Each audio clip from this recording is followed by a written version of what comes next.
Welcome to Collecting Chaos and the Eternal Mylite Project. Now that must mean it's Wednesday, which means you get a little grading with Chaos, you get some Eternal Mylite books, and any project updates. I don't currently have any projects ongoing, so I won't be updating those. One of the projects I had in mind was showing you how to grade cards, but I can't find my little graders thing, and I ordered another one and they canceled the order and refunded my money, and that set me back a good month. Not happy with that, won't be dealing with that person anymore, but I'm not going to tell you who it was because I don't want to hurt his reputation or their reputation as it's actually a business. So having said that, let's get on with it.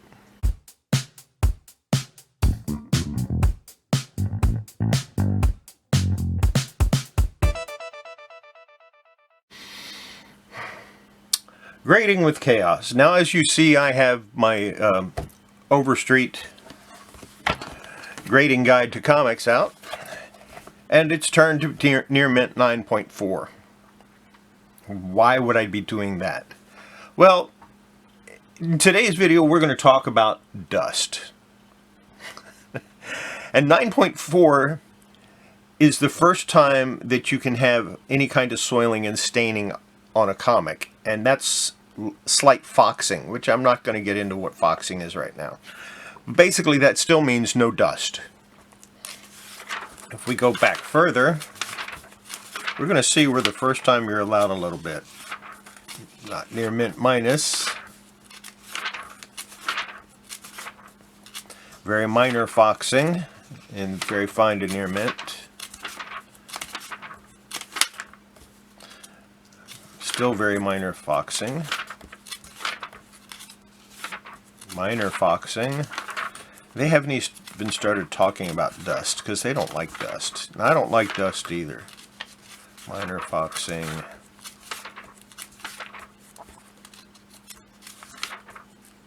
Slight discoloration, staining, or foxing. That is the first time. Fine plus. So until you start, if you've got a comic with dust and dirt on it, I have got up and turned off my air conditioner. On the back cover you see dirt or something. That the best you're going to get is a fine plus. That's the grade. It is what it is. It hurts the grades of comics without question. But what does it actually do to a comic? Well, for that, I went to the National Archives, and they have a little thing on it. Impact of dust on our collections. And they're talking about their collections, not necessarily comic books. Dust can speed up the chemical processes that lead to chemical deterioration of heritage collections, and makes them dirty, so protecting collections from dust is an important first step in slowing deterioration. And they talk about using UV fluorescent powder in order to illustrate how dust is transferred into boxes. I'm not showing all that crap. We study the nature of dust and how it accumulates in our collections so we can improve the effectiveness of our cleaning and boxing programs. Our studies found dust in the repositories is generally mostly from building materials and people. Accumulation varies and is affected by airflow and activities, with most found in the busiest areas or near the heating, ventilation, and air conditioning vents, which means don't store your comics next to your heaters and air conditioners. Once ingrained in the surface of paper, it cannot be completely removed using conservation techniques, so prevention is better than cure. Boxes and folders are highly effective at preventing dust reaching collection material. Vacuum cleaners fitted with HEPA filter, a high-efficiency particulate air filter that can remove very fine particles from the air, is the most effective method of removing dust. If vacuuming is not possible, dry microfiber cloths effectively clean boxes, and a very damp microfiber cloth for shelving is also effective. Lamb's wool dusters are ineffective as they scatter dust more than they remove it. The results of this study have improved our understanding of the risk of dust possesses to our collection, and importantly has influenced decisions and policy regarding the cleaning and storage areas at KEW. So I'm not going to read the rest of it. What that means to us is before you put a comic, and we're just going to use this one as an example, in a sleeve, regardless of how clean it looks, regardless of the fact that you just purchased it and it just came from the comic shop and it was in a plastic sleeve so it's not dirty.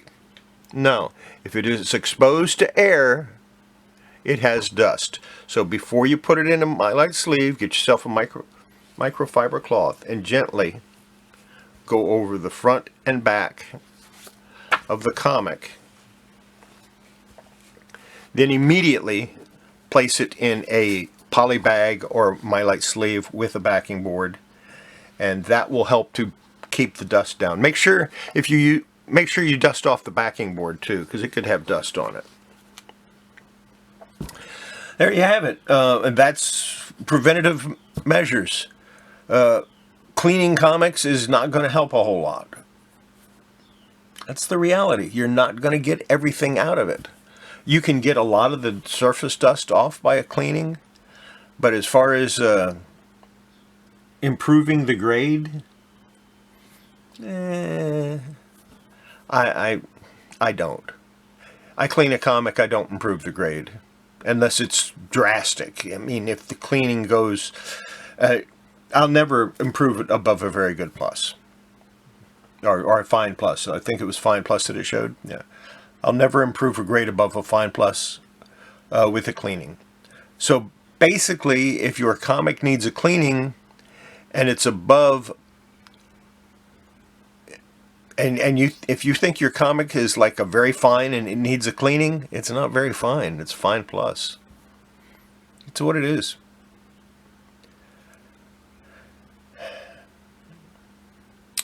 Let's get on with the Eternal Mylite project, which you may have guessed is going to be mostly Khazar.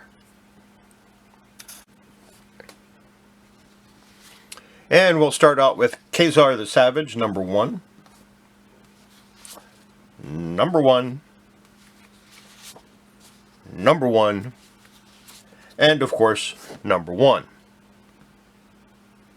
Why do I have 4 copies? All in almost identical condition. I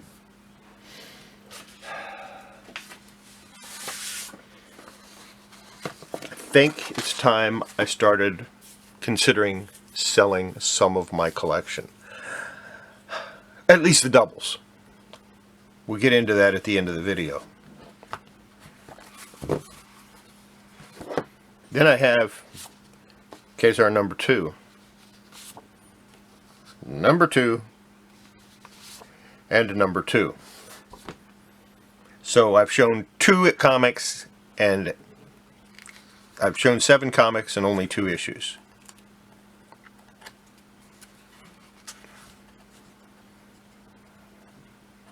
Off-white pages. Actually, I'm going to say cream to off-white. It's a nice comic. It's definitely in the upper range. A little dirt on the back, not too bad. Number 3 and number 3.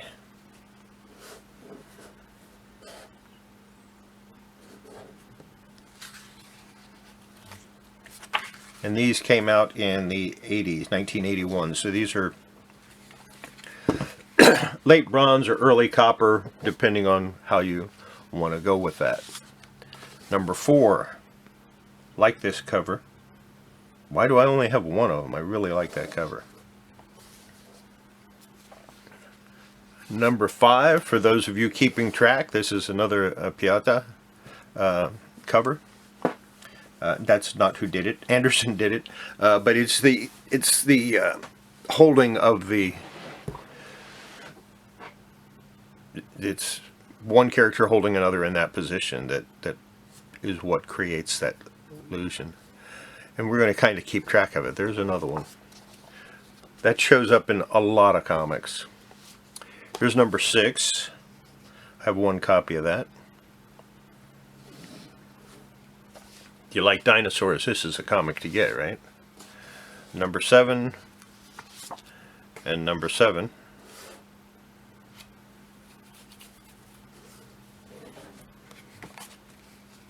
These are all in pretty nice shape. Pretty clean too. Number 8 and number 8.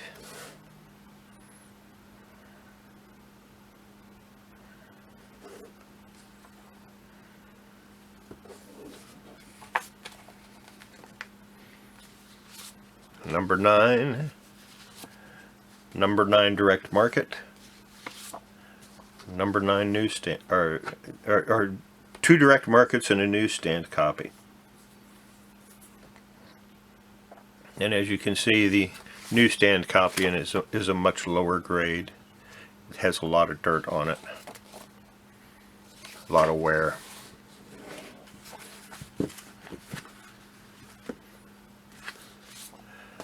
Number 10 and number 10. Interesting.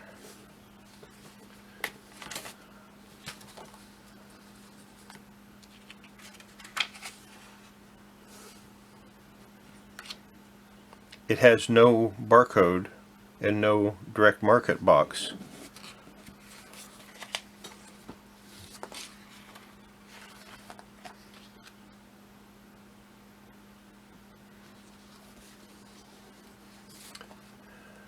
And unlike some of the other ones, this one says 75 cents 30p, UK 30p. So these must have been the ones available for the UK.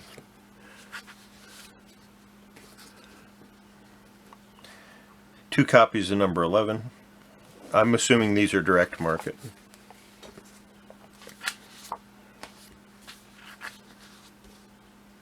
Two copies of number 13. I'm missing number 12. How is that possible?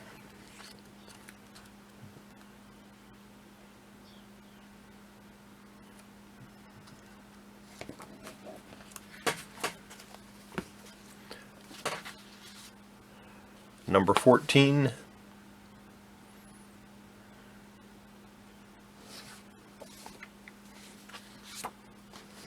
Number 15.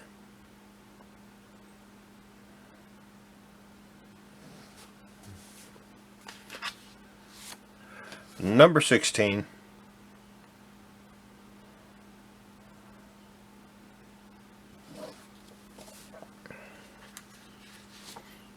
Number 17.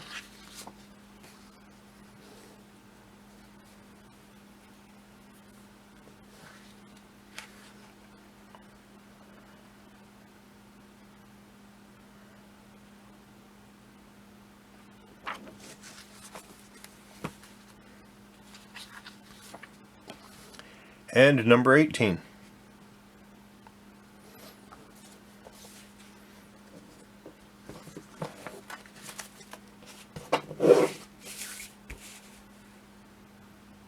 I'm going to leave that one up there. Let me talk about parting with some of my doubles. And I made some notes. Basically, I've decided that I don't need all of the doubles and triples and quadruples and quintuples, and I don't need that many copies of a comic in my collection. And so I've decided to offer some of them for sale. Going forward, if you see that I have more than one copy of a comic and you want it, I'm willing to negotiate a price. You can contact me on Instagram, or my email is always in my descriptions. So either way, you can contact me. What I'm not willing to negotiate on is shipping. I will always charge and send comics out through the priority mail service. I just think that's the best way to do it. Those people that ship comics using the media mail are actually breaking the law. I have notes here that I'm reading from. Okay. Now, any comics that I sell, I'll dust off with a microfiber cloth, put any new Mylite 2 with the backing board. You can request that I clean and press a comic, but I will do so at my discretion, and I won't do it for free. Charge you like $1 or $2. But it will be my discretion. If I don't think the comic needs a clean and a press, I will not do it, and I won't charge you for it. That's the bottom line. If I don't think it needs a press, I'm not going to press it. If I don't think it needs to be cleaned, I'm not going to clean it. If I don't think I can clean it adequately, I will not clean it. Okay? You can also ask me to grade a comic. Now, what this involves is I would examine it very carefully 2 times on 2 different days.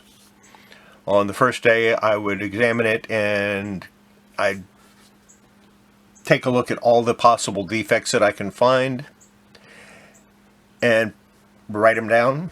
And then the next day, I would go back and look at it again to see if I could find more defects and write those down. I would type all of that up, put it on a piece of paper, sized appropriately for the, so that it doesn't, so that it'll fit in the backing board, and put it behind the backing board so that, if you're looking at a comic and you flip in the Mylar and you flip it over, you can see all the information. I'm not going to do this for free either. If you want me to grade a comic, I'm going to charge you something for it because it takes time. Now, how much I decide to charge, I'm not going to do it based on value. It's going to be based purely on the amount of time it takes me. And the way I'm going to determine that is I'm going to grade 100 of my own comics. And I might do a few of them on video so that you can see exactly what I'm doing. Then I'll average all of those times out and figure the cost accordingly. So it'll be based on the average amount of time it takes me to grade a comic. Whether it's a new comic, Silver Age, Golden Age, I don't care. That's what it's going to be. And these I will only do for comics that I currently own that you are purchasing, or comics that I own at the time of your purchase. I will not grade a comic for someone else. In other words, if you send me a comic and ask me to grade it, I'm not going to do it. I'll send it right back to you. The reason I do it the second time is because I might miss something the first time. And in no case will I ever grade more than 30 comics in a single day. Just won't do it. You start missing stuff after about 20 to 30. I don't even like to do 30, but I have to set a limit, and that would be my limit. Now, you sometimes see me give a grade while I'm doing a video. And these don't represent the actual grade or the amount of time that I spend. These are tentative. This looks like it could be this, but it doesn't, have me taking out my loop or my magnifying glass and going over it carefully to find any and all possible defects. It doesn't, most of the time, it doesn't even represent me opening the book and looking at the page quality. Oh, wow, that's nasty. I would consider this a tan. It's not even cream. It's beyond cream. It's tan. That definitely affects the quality of the grade there. You look at the cover, you go, wow, that's like a 9.8 easy.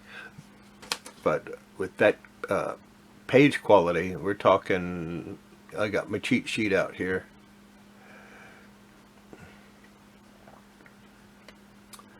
A very fine minus at best. Yeah. So that's it. I will charge to grade a comic. I will charge if you need a clean and press, and I think it needs a clean and press. On a comic that you don't ask for it, but I still think it needs a clean and a press, I'll just do it. I mean, I'm not going to charge you for that if you don't request it.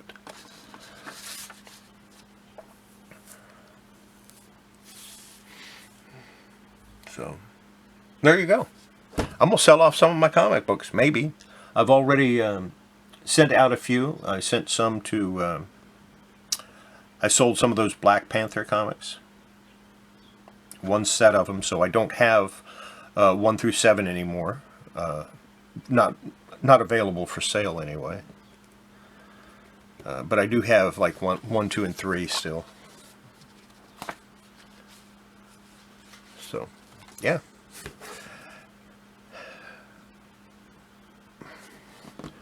There you go. Make sure before you handle your comics, you wash your hands. It's good for your comics. Now we know why, because your hands have dirt on it.